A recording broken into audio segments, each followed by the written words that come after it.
Olá pessoas, sejam bem-vindos ao Sociologia Antes que Acabe.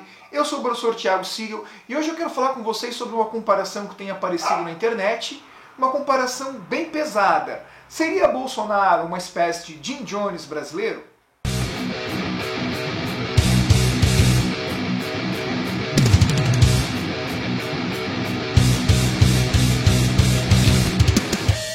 Mas antes de falar sobre isso, a gente precisa lembrar um pouquinho, ou relembrar, quem foi Jim Jones.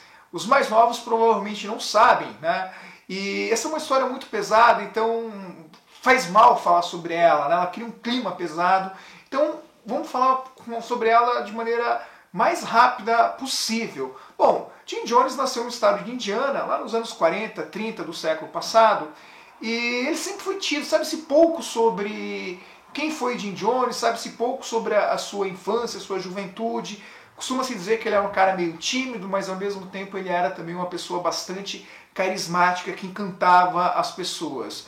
O fato é que nos anos 50, Jones fez um curso por correspondência, na época havia uns cursos de correspondência, para se tornar um pastor. E logo depois ele iniciou suas pregações. Já em 54, se eu não me engano, ele cria sua própria igreja, chamada Templo dos Povos. No final das contas, era uma igreja com ideias até progressistas para a época. E com o tempo a igreja cresceu. E cresceu bastante. Jones se destacou como um pastor, né? Um discurso meio liberal para os valores da época, um discurso salvador. A igreja logo conquistou muitos fiéis. Jones conquistou muitos seguidores.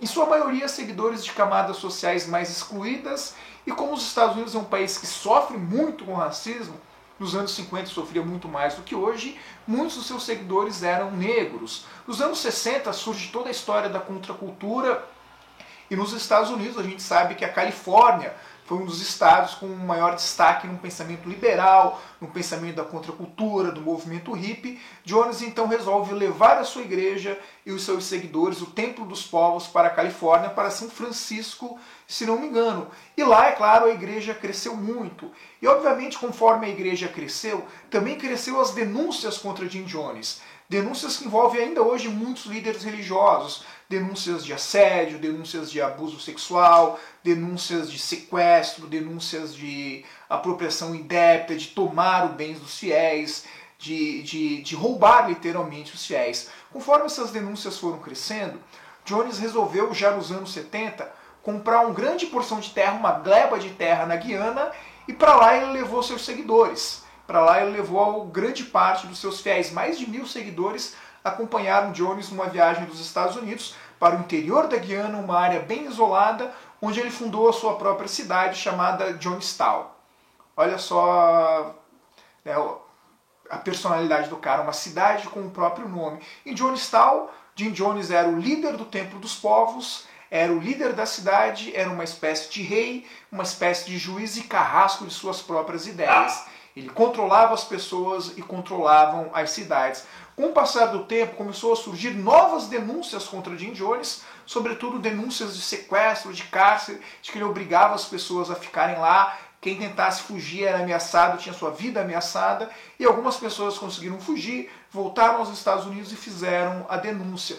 Tanto é que em 78, um congressista americano, um congressista do Partido Democrático, chamado Leo Ryan, foi a Guiana, foi a Jonestown, verificar se essas acusações eram ou não eram verdadeiras. No primeiro momento, até mesmo tem vídeo sobre isso, o Leo Ryan chega a falar que Jonestown parecia ser a melhor coisa que aconteceu na vida de muitas daquelas pessoas. Realmente ele via lá a felicidade, via as pessoas se dando bem, mas era tudo fachada. Conforme o dia foi passando, o congressista começou a receber cartas anônimas de denúncias, pedidos de socorro, e algumas pessoas pediram literalmente para ele levá-las de volta aos Estados Unidos. No final daquele dia fatídico, o Leo Ryan colocou muitas dessas pessoas junto com eles para levar de volta aos Estados Unidos. Mas aquele avião nunca decolou. Jim Jones e alguns fanáticos de suas seitas ordenam que o Leo Ryan fosse assassinado e essas pessoas que queriam fugir com ele fossem também assassinadas. Curiosamente, é a primeira vez que um democrata americano é assassinado durante uma missão, né, durante o seu trabalho. Aconteceu com o presidente Kennedy, mas nunca tinha acontecido com um democrata, com um parlamentar, com um congressista. E aquele é o fim de Jonestown. A partir do momento que o Leo Ryan é assassinado, Jones começa ele conduz, digamos assim, né, os membros de sua seita a uma espécie de suicídio coletivo.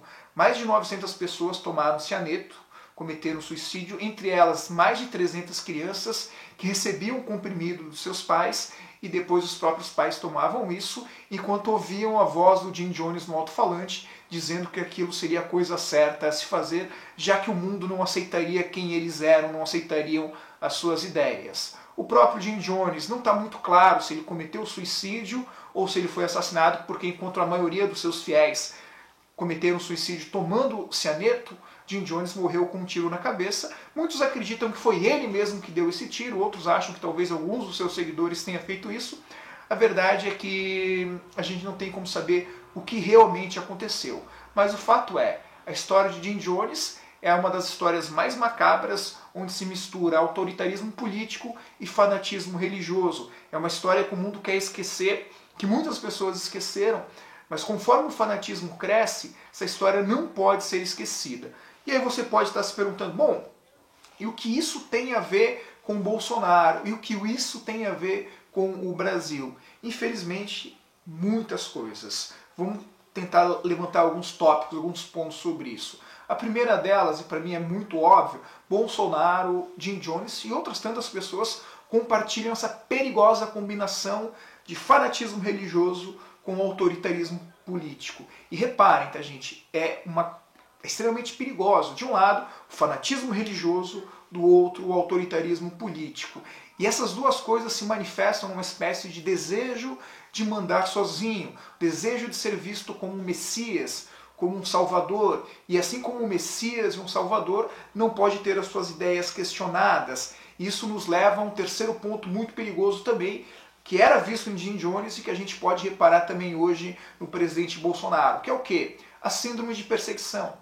Todos que contestam, todos que desafiam são vistos como inimigos, são ameaças. Quem questiona deve ser eliminado, porque as pessoas que questionam não aceitam a verdade. É só a gente lembrar, por exemplo, daquilo que o Bolsonaro falou recentemente sobre o Moro, que ele iria restabelecer a verdade, como se a verdade fosse algo que pertencesse ao Bolsonaro e ele vai passar essa verdade adiante. Da mesma forma, infelizmente se nota em Bolsonaro, se notava em Jones, um pouco apreço pela vida, sobretudo a vida dos outros. Embora o discurso, esse discurso conservador, reacionário, seja um discurso que diz defender a vida, na verdade as ações mostram outras coisas.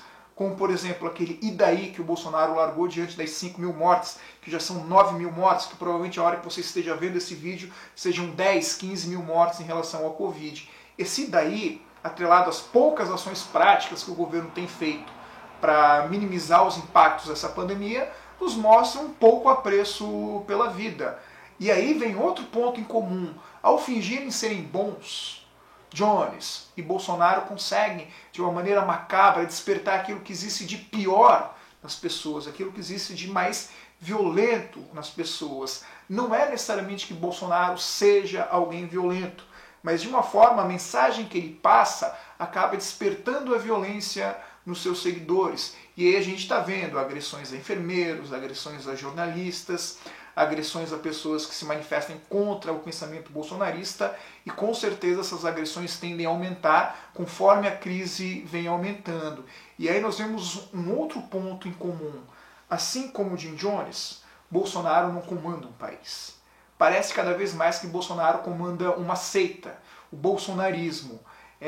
E esse bolsonarismo ele acaba deixando de ser um movimento político orgânico da sociedade brasileira e acaba se transformando numa seita de fanáticos violentos e perigosos.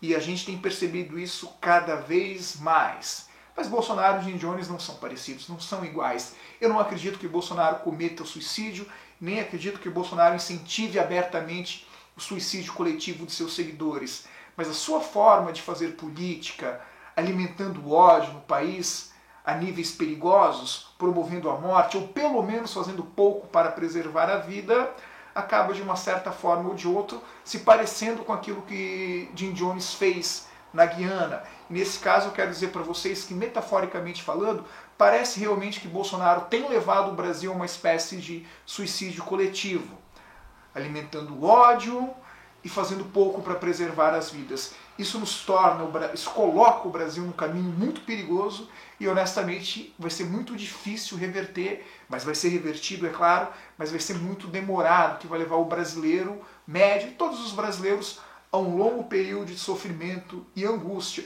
E eu tenho certeza que você que está assistindo esse vídeo compartilha esse sentimento de angústia que a gente tem em relação ao nosso presente, em relação ao nosso futuro. Por isso que, mesmo que seja forçar a barra comparar Bolsonaro ao Jim Jones, infelizmente existe algo parecido. Não é à toa que alguns comentaristas políticos, por exemplo, o Reinaldo Azevedo, o professor Vila, costumam chamar o Olavo Carvalho de Jim Jones brasileiro ou de Jim Jones da Virgínia. Lembrando, claro, que o Olavo de Carvalho é o grande guru do nosso presidente e a gente parece ser uma Jonestown desgovernada.